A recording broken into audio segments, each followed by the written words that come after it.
Bonjour, je suis content de vous retrouver. Aujourd'hui, on parle de mouvement.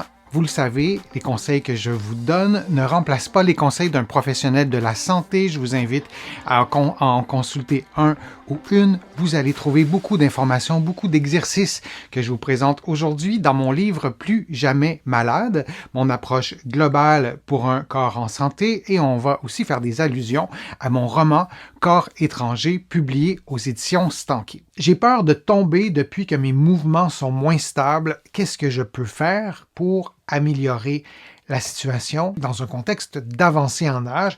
Avec les décennies qui avancent, on perd tous un peu d'équilibre, un peu ou beaucoup. Comment on peut faire pour négocier cette peur de tomber qui est parfois très forte, très viscérale, très programmée? Comment on peut faire? D'abord, première étape, moi ce que je vous conseille, c'est de normaliser votre peur. C'est normal d'avoir peur de tomber. Puis en fait, c'est plus que normal, c'est ancré dans notre système de protection. On veut se protéger, on ne veut pas souffrir, on ne veut pas avoir mal, on ne veut pas tomber. Donc c'est normal d'avoir peur de tomber lorsqu'on sent une baisse de stabilité, une baisse d'équilibre, une diminution de la rapidité de nos réactions ou une gêne dans nos mouvements. Ça peut être tout simplement parce qu'on a une raideur à la hanche et on sait qu'on ne pourra pas la bouger rapidement si on est déséquilibré. Par exemple, ça peut être associé aussi à une grande faiblesse. La peur de tomber, elle est vraiment instinctive, mais malheureusement, elle peut elle-même réduire la mobilité et augmenter le risque de chute.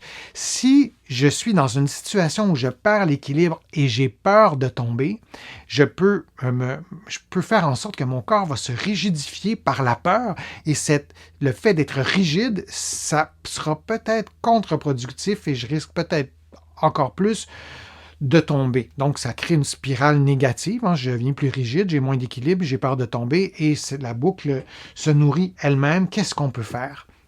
Le corps humain dispose de réactions de protection très puissantes, comme je le disais, comme prendre appui avec les mains. Vous voyez quelqu'un qui a posé la main sur une table, mais elles ne suffisent pas toujours à éviter la chute, parce que si vous perdez l'équilibre en plein milieu de la rue, il n'y a pas de table, il n'y a pas de point d'appui, il n'y a pas de mur, il n'y a pas rien, votre main va faire le même mouvement, le même réflexe de protection qui sera inutile et vous allez tomber.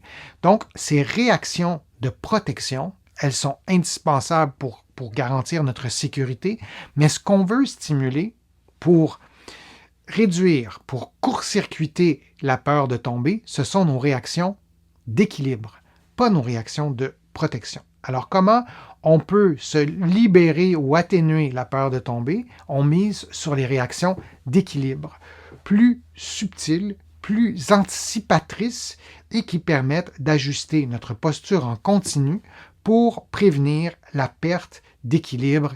Ce sont nos réactions d'équilibre qu'on doit se réapproprier, et en général, nos réactions de protection, lorsqu'on met la main, lorsqu'on se tient sur quelque chose, court-circuitent bien souvent nos réactions d'équilibre. On veut stimuler nos réactions d'équilibre qui, elles, sollicitent l'ensemble du corps. Vous avez vu quelqu'un marcher? Bien, lorsqu'on marche, on utilise nos réactions d'équilibre en permanence. C'est compliqué marcher. On a essayé de faire des robots qui pouvaient marcher comme un être humain. C'est vraiment très difficile parce qu'on a un système nerveux qui est hautement perfectionné. On le voit à l'écran. Il y a le cerveau, il y a la moelle épinière, il y a tous les nerfs. Et il y a un autre élément qui est affiché sur l'illustration que vous voyez, et j'aimerais ça que vous me le nommiez, qu'on voit, mais qu'on voit un peu moins, qui est fondamental pour l'équilibre. Je vous donne quelques secondes pour me l'écrire. Donc, d'après vous, autre que le cerveau, le cervelet, la moelle épinière et les nerfs, qu'est-ce qu'il y a sur cette illustration-là qui est essentiel pour l'équilibre? Oui, les yeux. Donc, on ne les voit pas beaucoup, mais on voit le globe oculaire.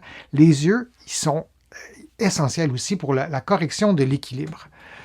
Mais pas uniquement les yeux. On a besoin aussi du cerveau, de la moelle épinière, du système nerveux, de notre système sensoriel aussi pour pouvoir savoir dans quelle position les différents segments de notre corps se trouvent. Mais les yeux sont aussi importants dans les réactions d'équilibre. Et donc, les réactions de protection, elles, ciblent davantage les mains et les pieds. Lorsque vous voulez vous protéger, Le réflexe le plus fort, c'est d'utiliser les mains, de placer nos mains pour protéger notre visage ou se tenir après quelque chose. Si vous êtes dans le métro et le métro arrête vraiment très rapidement, vous allez avec vos mains vous tenir après quelque chose ou vous allez mettre ultra rapidement un pied devant pour amortir, pour freiner l'impact dans le sens opposé à l'arrêt du métro, par exemple. Alors, ces réactions de protection, on ne veut pas les utiliser lorsqu'on fait nos exercices d'équilibre pour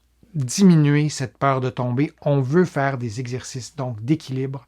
On ne veut pas renforcer les réactions de protection. Et on veut stimuler aussi la proprioception. Si vous fermez les yeux en ce moment, vous levez un bras droit d'une certaine façon et vous placez votre bras gauche dans une autre façon, vous savez, en même les yeux fermés, que vos deux bras ne sont pas placés dans la même position. Ça, c'est la proprioception. Et dans un contexte de peur de tomber, ça peut être payant, pour le dire comme ça, de stimuler, de renforcer notre proprioception en faisant des transferts de poids comme des pas latéraux. Imaginez que vous êtes imaginez pas, faites-le, vous êtes debout, adossé au mur et vous vous déplacez sur le côté. Ou vous êtes face à une armoire, un meuble, un comptoir de cuisine, vous placez le dos de vos mains sur l'objet en question, par exemple sur le comptoir de cuisine, et vous vous déplacez en latéral, vous ne tenez pas d'objet, le comptoir ou quoi que ce soit, vous placez le dos de la main. Pourquoi? Pour ne pas stimuler vos réflexes de protection et plutôt de stimuler les réflexes d'équilibre les réactions d'équilibre qui, elles, vont vraiment solliciter l'ensemble du corps. Vous pouvez faire des mouvements, les yeux fermés et les yeux ouverts. Je vous disais que les yeux participaient aux réactions d'équilibre et je vous ai dit aussi pas uniquement les yeux.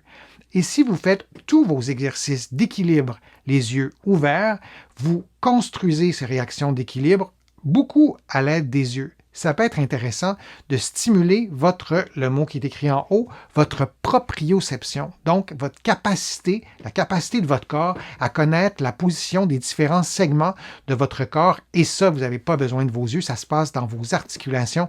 Et donc, si vous fermez les yeux, pendant vos mouvements, pendant un exercice d'équilibre ou le simple fait d'être debout, sans bouger, les yeux fermés, pieds très rapprochés, vous allez stimuler, vous allez utiliser davantage votre proprioception. Alors oui, les yeux participent aux réactions d'équilibre, mais votre proprioception aussi et le fait de fermer les yeux vous permet de mettre l'emphase sur la proprioception. Variez les appuis, faites des exercices sur un pied, des exercices sur deux pieds. La position du tandem, je vous en ai souvent parlé sur ma chaîne. Pour les habitués, vous la connaissez, je vous la répète, je vous la montre comme ça avec mes mains. Vous placez un pied devant l'autre. Le talon du pied qui est devant doit toucher aux orteils du pied qui est derrière et vous pouvez tenter de maintenir l'équilibre dans cette position-là, les yeux ouverts ou les yeux fermés. Vous pourriez marcher sur les talons, donc de varier vos appuis. Ça peut être une façon de reprendre de la force, de l'équilibre, de mieux utiliser votre proprioception. Et dites-vous aussi que dans bien des cas, votre peur de tomber, elle n'est pas fondée sur rien. Parfois, la peur de tomber, elle est là parce que votre corps détecte, sait qu'il y a certains paramètres, certaines capacités physiques qui ne sont pas optimales et qui ne sont pas suffisantes pour maintenir votre équilibre dans certaines conditions, ce qui génère une peur de tomber par anticipation. Et de reprendre des capacités physiques peut permettre aussi de diminuer cette peur-là parce que vous aurez peut-être, vous serez mieux équipé, disons, pour faire face à certains déséquilibres. Développer la confiance en soi, commencer dans un environnement sécurisant avec des appuis à portée de main. Si vous vous tenez tout de suite après ces appuis, là, ça ne fonctionne pas, mais s'ils sont très près de vous, vous pourrez les utiliser. Si jamais vous aviez un déséquilibre qui est irrécupérable, on veut faire tout ça dans un environnement sécuritaire, bien sûr. Se fixer des objectifs tout simples, progressifs, facilement atteignables. Les exercices que je vous donne, que vous trouvez sur ma chaîne, il y en a vraiment, il y en a des centaines de programmes d'exercices d'équilibre. Vous tapez sur un moteur de recherche, Denis Fortier, exercices d'équilibre, vous allez en trouver. Si les exercices que vous faites sont tellement difficiles, ça ne fonctionnera probablement pas. Vous devez diminuer le niveau de difficulté, Donc, changez de programme d'exercice. Je vous le disais, vous allez en trouver plusieurs et vous devez être capable de les réaliser avec de l'effort, mais ça doit être atteignable. Et ensuite, notez vos réussites pour renforcer le sentiment d'efficacité personnelle ou d'auto-efficacité. C'est fondamental. Quand on a peur de tomber, parfois, si on est convaincu qu'on ne pourra pas récupérer d'équilibre.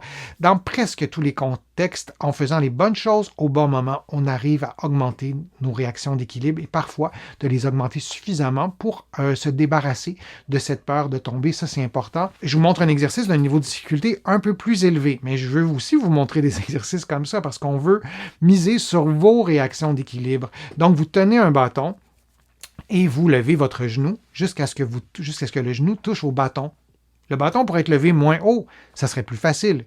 Vous pourriez être adossé à un mur, ça serait plus facile. Vous pourriez avoir peut-être un bâton un peu moins long et être adossé dans le coin d'une pièce, ça serait encore plus facile.